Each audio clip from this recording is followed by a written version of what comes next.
আজকে রেসিপি নিরামিষ পটল।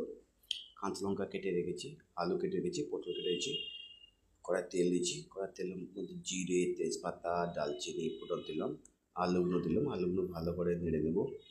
নেড়ে চেড়ে একটু লাল হয়ে গেলে একটুখানি এর মধ্যে পটল দিয়ে দেবো। পটল দিয়ে ভালোভাবে নাড়াবো। নেড়ে চেড়ে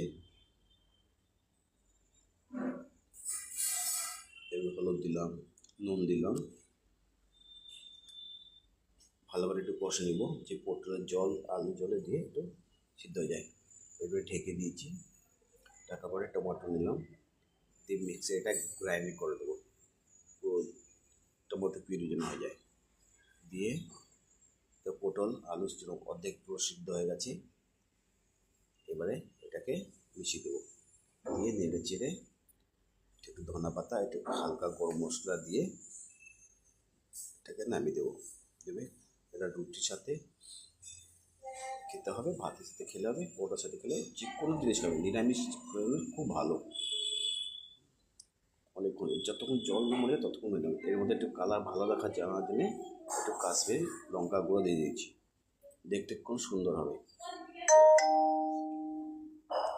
হালকা যদি মিষ্টি দিয়ে দেবে, অল্প একটু মিষ্টি দিলে আরও ভালো থাকবে।